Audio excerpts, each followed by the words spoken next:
بسم اللہ الرحمن الرحیم۔ السلام علیکم فرینڈز اینڈ ویورز، کیسے ہیں آپ لوگ؟ میں ہوں آپ کا دوست، آپ کا ہوسٹ محمد وجاہت خان، اور جیسا کہ آپ لوگ جانتے ہیں کہ میں یوٹیوب اور فیس بک کے لیے ویڈیوز بناتا ہوں اور شیئر کرتا ہوں تاکہ نیو کمرز کو باہر کے ممالک میں آنے جانے اور وہاں پر زندگی گزارنے کی معلومات فراہم کر سکوں اور انہیں کوئی دقت محسوس نہ ہو۔ ٹاپک پر جانے سے پہلے آپ لوگوں سے گزارش کرتا ہوں کہ اگر آپ لوگوں کو میری ویڈیوز پسند اور آپ اپریشیٹ کرتے ہیں تو پلیز میری ویڈیوز کو لائک اور شیئر ضرور کیجیے گا، اور میرے چینل کو سبسکرائب کے ساتھ ساتھ نوٹیفائی ضرور کیجیے گا تاکہ آپ میری آنے والی اور پرانی تمام بیشتر ویڈیو سے منسلک ہو سکیں اور بذریعہ نوٹیفیکیشن ہر بار میری نیوسٹ ویڈیوز آپ کے ای میل میں پہنچ جائیں گی۔ آج میں آپ کو یہ بتاؤں گا کہ یو ایس میں کتنے اور کس طرح کے ویزے ہوتے ہیں، یعنی ان ویزوں کے نام اینڈ دیئر بیسک فیلڈز، کہ یہ ویزاز کس لیے حاصل کیے جاتے ہیں اور ان تمام ویزوں کو کس طرح سرچ کیا جائے۔ سب سے پہلے میں آپ کو اس ویزے کا اوور ویو بتاتا ہوں اور بعد میں ان ویزوں کے نام اور فیلڈز بتاؤں گا۔ یو ایس ویلکم کرتا ہے ہر وزٹر کو حفاظتی بارڈر کے ساتھ، اور دروازے ہر بندے کے لیے کھلے ہیں۔ زیادہ تر سٹیزنز اور کچھ کینیڈین باشندے ویزا ویور پروگرام ممالک کے ذریعے بھی یو ایس آ سکتے ہیں، ویزا کے بغیر اگر وہ ریکوائرمنٹ پر پورا اترتے ہیں۔ یہاں پر بہت سارے مختلف نان امیگرنٹ ویزا عارضی طور پر کہ وہ یو ایس کا سفر کریں۔ اگر آپ یو ایس کے رہائشی نہیں ہیں یا یو ایس میں قانونی طور پر پرماننٹ رہائشی ہیں، آپ کے سفر کرنے کی وجوہات اور فیکٹس کی نوعیت پر کس طرح ویزا یعنی فیلڈ آپ کو چاہیے وہ یو ایس امیگریشن قانون کے مطابق ویزا ملے گا۔ یہ بہت ضروری ہوتا ہے کہ انفارمیشن لی جائے، یعنی کون سی ٹائپ نان امیگرنٹ ویزا آپ کو چاہیے اور یو ایس ایمبیسی کونسلیٹ میں کس طرح یا کس طریقہ کار کے ذریعے جمع کیا جائے۔ اب میں آپ کو purpose of travel to U S and non immigrant visas اور ان ویزوں کی ٹائپ بتاتا ہوں۔ فرسٹ، اگر آپ ویزا ایتھلیٹ، ایمیچر اور پروفیشنل حاصل کرنا چاہتے ہیں، صرف اس نیت سے کہ اس مقابلے میں آپ کو انعام میں پیسے ملیں گے، یعنی فار پرائز منی، یا بزنس وزٹر کے طور پر جانا چاہتے ہیں، یا ڈومیسٹک امپلائر اور نینیز یعنی کسی فورن نیشنل امپلائر کے ساتھ آنا یا جانا چاہتے ہیں، تو آپ کو B1 ویزا درکار ہوگا یو ایس کے لیے، یا اپلائی کرنا ہوگا۔ سیکنڈ، اگر آپ ایتھلیٹ، آرٹسٹ، انٹرٹینر کا ویزا اپلائی کرنا چاہتے ہیں تو آپ کو P ویزا کے لیے اپلائی کرنا ہوگا۔ تھرڈ، اگر آپ کو کسی پروفیشنل اسپیشلٹی کی فیلڈ پر آسٹریلین ورکر کے طور پر آنا چاہتے ہیں یو ایس، تو E3 ویزا کے لیے آپ اپلائی کر سکتے ہیں، وہ آپ کے لیے بیسٹ ہے۔ فورتھ، اگر آپ میکسیکو کی طرف سے آئے ہیں یا آپ کا تعلق وہاں سے ہے تو آپ BCC یعنی بارڈر کراسنگ کارڈ کے طور پر ویزا حاصل کر سکتے ہیں، اور اس فیلڈ یا اس ویزے کو BCC کہا جاتا ہے۔ ففتھ، اگر آپ کرو ممبرز کے طور پر اپلائی کرنا چاہتے ہیں، یعنی پہلے سے کسی ہوائی یا بحری جہاز پر نوکری ملی ہوئی ہے یا ابھی فرسٹ ٹائم ملی ہے یو ایس میں، تو اس کے لیے D ویزا کے لیے اپلائی۔ سکس، اگر آپ ڈپلومیٹس اور فورن گورنمنٹ آفیشلز کے طور پر جانا چاہتے ہیں تو آپ کو A ویزا کے لیے اپلائی کرنا ہوگا۔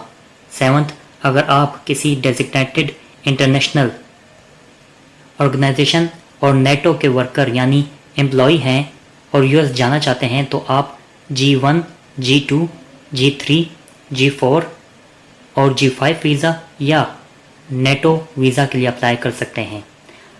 8، اگر آپ ایکسچینج وزٹر کے لیے اپلائی کرتے ہیں تو J ویزا کے لیے آپ کو J ویزا درکار ہوگا، لیکن اگر آپ ایکسچینج وزٹر میں انٹرنیشنل کلچرل کے طور پر اپلائی کرتے ہیں تو J یا Q ویزے کے لیے آپ اپلائی کر سکتے ہیں۔ 9، اگر آپ AU پیئر ایکسچینج وزٹر یا پروفیسر یا اسکالرز یا ٹیچرز کے طور پر آنا چاہتے ہیں تو آپ J1 ویزا کے لیے اپلائی کر سکتے ہیں۔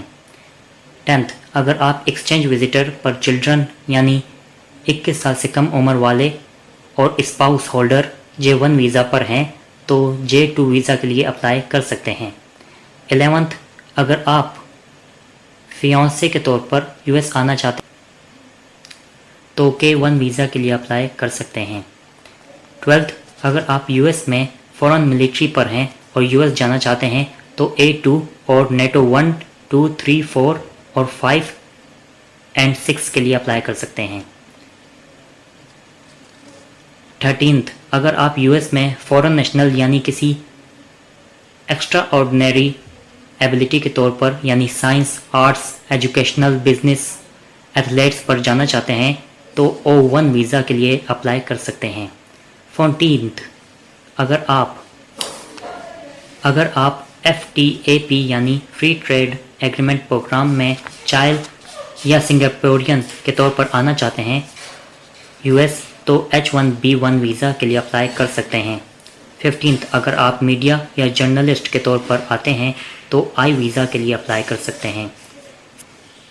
اگر آپ انٹرا کمپنی ٹرانسفریز کے لیے آتے ہیں US تو L ویزا درکار ہوتا ہے۔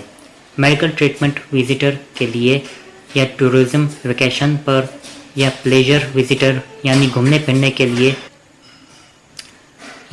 پھرنے کے لحاظ سے جانا چاہتے ہیں تو B2 ویزا درکار ہوتا ہے۔ 18th نفٹا پروفیشنل ورکر میکسیکو یا کینیڈا کے طور پر US آتے ہیں تو TN یا TD ویزا درکار ہوتا ہے۔ 19th اگر آپ کسی میڈیکل فیسلٹی میں بزنس کے طور پر کام کر رہے ہیں اور آپ کو US میں ہیلتھ کیئر پروفیشنلز میں کسی بھی ایریا پر کچھ مدت کے لیے آنا ہے یا آنا چاہتے ہیں تو H1C ویزا کے لیے آپ اپلائی کر سکتے ہیں۔ 20th اگر آپ کسی میڈیکل فیلڈ میں فزیشین کے طور پر US جانا چاہتے ہیں تو J1 یا H1B ویزا کے لیے اپلائی کر سکتے ہیں۔ 21th اگر آپ ریلیجیس کیٹیگری یا ریلیجیس ورکر کے طور پر US آتے ہیں تو R ویزا درکار ہوتا ہے۔ 22 کیٹیگری اگر آپ US میں کسی اسپیشلٹی آکوپیشن پر کسی اعلیٰ تعلیم یافتہ کی فیلڈ پر آتے ہیں تو H1B ویزا درکار ہوتا ہے۔ 23 کیٹیگری کسی اکیڈمی یا کسی اکیڈمک اور لینگویج اسٹوڈنٹس ویزا پر آتے ہیں US تو F1 ویزا درکار ہوتا ہے۔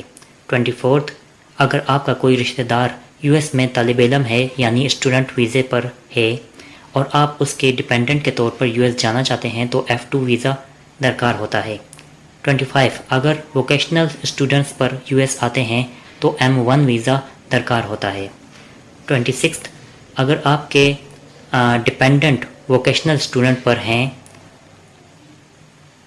اور آپ کے ڈپینڈنٹ ووکیشنل اسٹوڈنٹ پر آ کر آپ کو جوائن کرنا چاہتے ہیں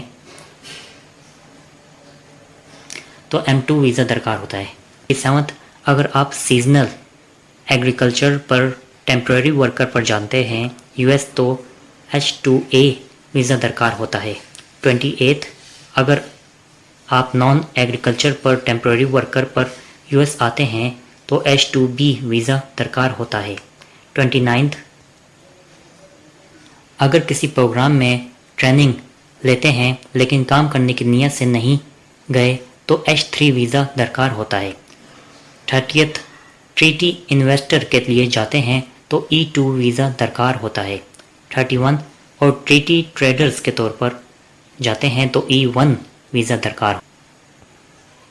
اگر US میں ٹرانزٹ کرتے ہیں تو C ویزا درکار ہوتا ہے۔ 33 کسی ہیومن ٹریفکنگ میں وکٹم ہیں تو T1 ویزا اور اگر کرمنل ایکٹیویٹی میں ملوث ہیں تو U1 ویزا درکار ہوتا ہے۔ 34 اگر US میں ویزاز رینیو کرواتے ہیں اور آپ کے ویزاز کی فیلڈ GA اور نیٹو ہے تو A1 A2 G1 سے لے کر G4 اور نیٹو 1 سے لے کر 6 ویزاز میں رینیو کروا سکتے ہیں۔ امید کرتا ہوں کہ آپ کو میری ویڈیو پسند آئی ہوگی، تو لائک ضرور کیجیے گا، اور ویڈیو سے متعلق اگر کوئی جو میں نے آپ سے ذکر نہیں کیا ہو اس ویڈیو میں اور آپ کے ذہن میں سوال آیا ہے تو بلا ہچکچاہٹ یعنی ہیزیٹیٹ کے کمنٹ کیجئے۔ انشاءاللہ میں آپ کے سوال کا جواب اور آپ کی ہیلپ ضرور کروں گا۔ آپ کے لائک کا، سبسکرپشن کا، نوٹیفیکیشن کا اور کمنٹ کا میں منتظر رہوں گا۔ دوبارہ ملتا ہوں اگلی بار نئے ٹاپک کے ساتھ۔ اپنی دعاؤں میں مجھے ضرور یاد رکھے گا۔ اللہ حافظ۔